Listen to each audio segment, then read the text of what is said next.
Shamantakas Infraswari, Shamantakas Aurum. Premium 2, 3 and 4 BHK luxurious apartments near Pragati Nagar, Kaman, Bachapalli, Hyderabad. Khammam నగరాన్ని మున్నేరు కన్నీరు పెట్టిస్తోంది.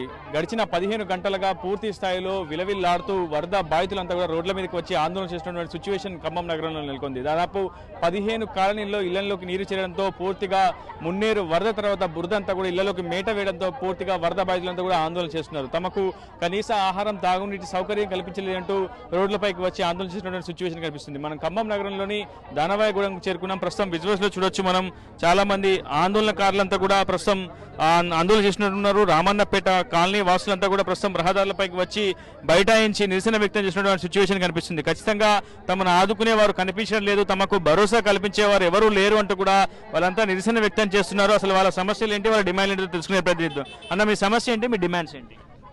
మొన్న వరదలకి దాదాపు 300 ఇల్లులు నేలమట్టమై కనీసం వాళ్ళని చూసే నాయకులు లేరు, కనీసం వాళ్ళకి సౌకర్యాలు లేవు, శిబిరాలు లేవు. అల్లోలు వస్తున్నాను అనుకుంటూ అన్నీ కొట్టకపోయినాయి. వాళ్ళకి ఇల్లు కూడా బియ్యంతో సహా బట్టలతో సహా అన్నీ కొట్టకపోయి వాళ్ళ అనాథలాగా బతుకుతారు.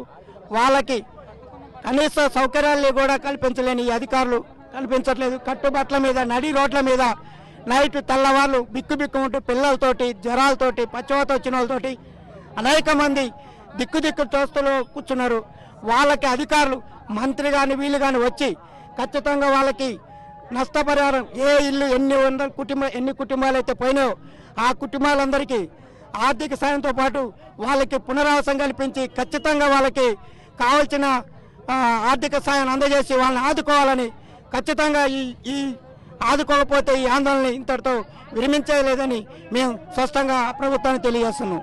కొంతమంది మహిళలు కూడా ఉన్నారు, ఆమెతో కూడా మాట్లాడించే ప్రయత్నం చేద్దాం వారితో కూడా. అమ్మ, ఏంటి సిచ్యువేషన్, మీ ఇంట్లో ఎంతవరకు నష్టం జరిగింది? నిన్న 9ంటికి ఇల్లులు మునిగినాయండి. అసలు అధికారులు ఒక్క అధికారి వచ్చి ఆదుకునే వాళ్ళు రాలేదు. ఇల్లులు మునిగినాయి. కట్టుబట్టలతోటి పిల్లలతోటి బయటకు వచ్చినాం మేము. ఇంత మట్టికి తాగుదామంటే మంచినీళ్ళు లేవు. పిల్లల్ని రోడ్ల మీద జ్వరాలు వచ్చి రోడ్ల మీద పట్టించుకునేటోళ్ళు కూడా రోడ్ల మీద బండబెట్టినాం. కనీసం ఒక దీపం లేదు, ఏమీ లేకుండా రోడ్ల మీదనే ఉన్నామండి. ఇంత మట్టికి మంచినీళ్ళు లేవు. నిన్న 9ంటికి మునిగిన వాళ్ళ ఇల్లులన్నీ ఇంత మట్టికి ఏ అధికారి రాలేదు, ఏ నాయకుడు రాలేదు, ఎవరు రాలేదు. మాకు న్యాయం జరగాలండి. పునరావాస కేంద్రాలు ఏర్పాటు చేసాం, మిమ్మల్ని అందరూ అక్కడికి తరలిస్తాం, మీకు ఆహారం, కనీస వస్తువులు కల్పిస్తామని చెప్తున్నారు కదా, కల్పించాలి? ఎవ్వరు రాలేదండి. మేము కర్రలు పెట్టి 10 మంది మొగోళ్ళు వచ్చి మమ్మల్ని లాక్కొని వచ్చారు.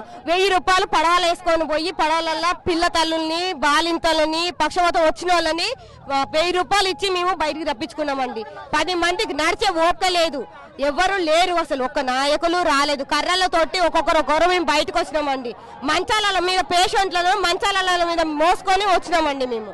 ఒక్క నాయకుడు రాలేదు. కనీసం ఎవరు ఉన్నారు, మునుగుతారా, తేలుతారా, బాలింతలు ఉన్నారు. ప్రస్తుతం ట్రాఫిక్ అంతా స్తంభించిపోవడంతో అంబులెన్స్ చిక్కుకుంది. అంబులెన్స్ కి దారి కోసం ప్రస్తుతం స్థానికులు కూడా ప్రయత్నం చేస్తున్నారు. ప్రస్తుతం వాళ్ళందరినీ కూడా మనం పక్కకు జరిపే ప్రయత్నం చేద్దాం. కొంచెం పక్కకు జరిపి.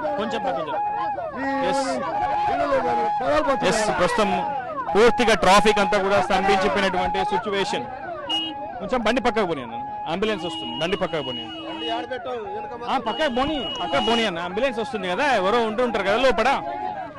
ప్రస్తుతం పూర్తిగా ట్రాఫిక్ అంతా కూడా స్తంభించిపోయింది. ప్రస్తుతం అంబులెన్స్ కూడా మార్గం లేకపోవడంతో ప్రస్తుతం ఆ సిచ్యువేషన్ ఇక్కడ చాలా ఆందోళనకరమైనటువంటి సిచ్యువేషన్ కనిపిస్తుంది. ప్రస్తుతం పూర్తి స్థాయిలో ఈ సిచ్యువేషన్ అయితే కనిపిస్తున్నటువంటి సిచ్యువేషన్ ఉంది. మాకు నిన్న వర్షం వచ్చింది, ఒక్క అధికారులు ఇటు వచ్చి చూడలేదు. ఒక్క అధికారులు కూడా కనీసం ఇల్లు ఖాళీ చేయించడానికి కూడా ఒక్క అధికారి రాలేదు. మేము చేపించినాము. మాకు ఇంతవరకు ఒక అన్నం మా స్థానిక కార్పొరేటర్ కనీసం చెప్తే పట్టించుకోలేదు. ఫోన్ చేసినాం, వచ్చిండి వెళ్ళిపోయిండు. ఏదో భోజనాలు పెట్టించిండంటే ఎక్కడ పెట్టించిండో కూడా తెలియదు. నైట్ పూట తలా కొంతమంది బియ్యము, కొంతమంది పప్పు, కూరలు అన్నీ తెచ్చుకొచ్చుకొని రామాలయం దగ్గర వండుకొని తిన్నాము. నైట్ రోడ్డు మీద పండుకున్నాము.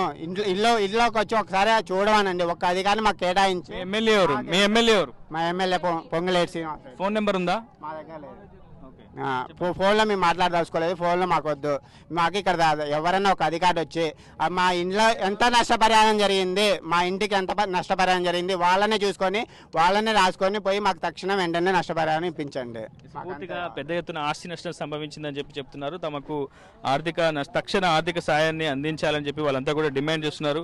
మహిళలు కూడా ఉన్నారు, మహిళలతో కూడా మాట్లాడదాం. అమ్మ, ఏంటి సిచ్యువేషన్? ఉదయం టిఫిన్ చేశారా? ఇంతవరకు ఏమీ లేదండి. పొద్దున 6ంటికి వచ్చి ఇక్కడ కూర్చున్నాము, నాయకులు వస్తారని చెప్పారు, ఇంతవరకు ఎవరూ రాలేదు, మమ్మల్ని ఆదుకోలేదు. తాగడానికి నీళ్లు లేవు, తినడానికి తిండి లేదు, కట్టుబట్టలతో రోడ్డు మీద ఉన్నాం, పసిపిల్లలు ఉన్నారు, మమ్మల్ని ఎవరు ఇంతవరకు పట్టించుకోలేదు. మరి అది మాకు న్యాయం జరగాలి.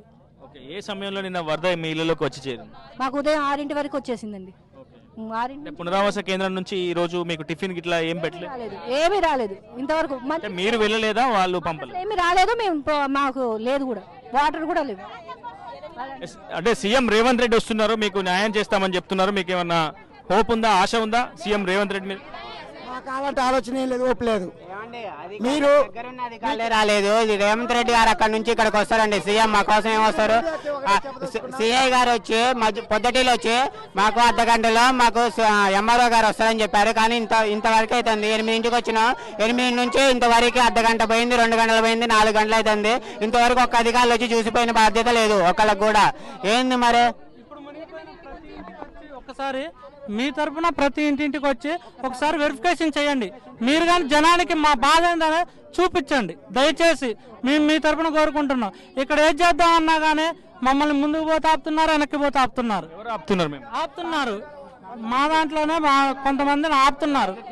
మేమేం చేయలేకపోతున్నాం. రాజకీయ పరంగా ధర్నా చేయట్లేదు, స్వచ్ఛందంగా ఇల్లు నుంచి అందరం వచ్చి పొద్దున నుంచి మేము ఇక్కడ రోడ్డు మీద కూర్చొని వేరే వాళ్ళకు కూడా అసౌకర్యం కలగొచ్చు, అది ప్రజలకందరికీ తెలియాలనే ఉద్దేశంతోనే మా జీవితంలో ఫస్ట్ సారి రోడ్డు పాలు అయి కూర్చున్నాము. మా ఆత్మాభిమానాన్ని చంపుకొని మేము ఇక్కడ కూర్చొని ఉన్నాం. కనీసంగా రాజకీయ నాయకులు పర్సనల్గా మా పెద్ద నాయకులు, ఇక్కడ ఉన్న నాయకులు కూడా మేము ఎంతో గౌరవిస్తాం, వాళ్ళని గుండెల్లో పెట్టుకొని ఉంటాం ఎప్పుడు వాళ్ళని. అయినా కనీసంగా వాళ్ళు వచ్చి మా ఇండ్ల కాడ నీళ్లు ఇంకిపోయినా కూడా వచ్చి మమ్మల్ని కనీసంగా చూసింది లేదు. వ్యక్తిగతంగా ఇల్లు చూసి ఉంటే మాకు ఎంతో ఆత్మసంతృప్తిగా ఉండేది. మేము ప్రభుత్వ పరంగా మాకు ఎలక్ట్రానిక్ మీడియా ద్వారా మేము తెలియపరిచేది ఏంటంటే, జిల్లా కలెక్టర్ మరియు అవసరమైతే రెవెన్యూ మినిస్టర్, ప్రస్తుతం మన ఎమ్మెల్యే గారు రెవెన్యూ మినిస్టర్ కాబట్టి ఆయనకు ఈ రామన్నపేట కాలనీ గురించి పూర్తిగా అవగాహన ఉంది కాబట్టి ఆయన ఈ ప్రజలు ఎవరైతే వచ్చారో ఆయన స్వచ్ఛందంగా ఎవరి ఒత్తిళ్లకు లొంగకుండా స్వచ్ఛందంగా అవకాశం ఉంటే ఆయనకు మా దగ్గర వచ్చి మా సమస్యల్ని ఏముందో ఈ ప్రకృతి ప్రకోపం ద్వారా అయిందేదో చూసి ఆయనకు వీలు కాకుంటే ఆర్డీఓ ద్వారానైనా ఎంఆర్ఓ ద్వారానైనా పంపించి మాకు తగినంత ఆర్థిక సహాయాన్ని ప్రతి ఇల్లు నిష్పక్షపాతంగా రాజకీయాలకు అతీతంగా మమ్మల్ని ఆదుకోవాలని మేము కోరుకుంటున్నాం. మేము ఇక్కడ ఇప్పటికీ ప్రదర్శన ఈ ధర్నా చేసేది ఇంతవరకు మాకు ఉదయం అల్పాహారం అనగా టిఫిన్ కూడా లేదు, మాకు మంచినీళ్ళ సౌకర్యం లేదు. అది కూడా మేమే ఏర్పాటు చేసుకున్నాము. మేము స్వచ్ఛందంగా కూర్చున్నాము. ఏ రాజకీయ ప్రేరేపితం అసలు లేదు. స్వచ్ఛంగా ఇక్కడ ఉన్న ప్రతి వారు కూడా వెనకాల ఉన్న వాళ్ళు ప్రభుత్వ పరంగా ఇచ్చిందే ఆక్రమించుకొని వేసుకున్న గుడిసెలు కావవి. వాళ్ళు ఇచ్చిన పట్టాల్లోనే మేము పక్కా ఇండ్లు కట్టుకొని ఇక్కడ ఉంటున్నాం. ఇందులో కిరాయి ఇండ్లు వాళ్ళు ఉన్నారు, సొంత ఇండ్లు వాళ్ళు ఉన్నారు. మళ్ళీ పైపెచ్చు మమ్మల్ని మానసికంగా ఇక్కడి వాళ్ళే మమ్మల్ని ఆదుకునేది పోయి మానసికంగా బాధ కలిగిస్తా ఉన్నారు.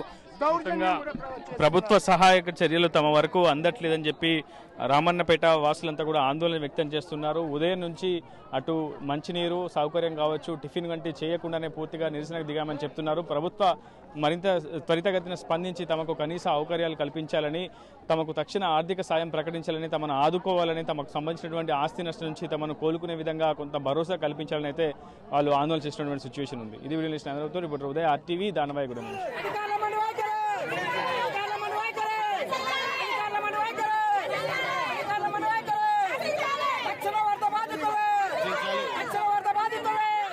మరిన్ని వీడియోస్ కోసం ఛానల్ ని సబ్స్క్రైబ్ చేయండి. లేటెస్ట్ అప్డేట్స్ కోసం వాట్సాప్ ఛానల్ ని ఫాలో చేయండి.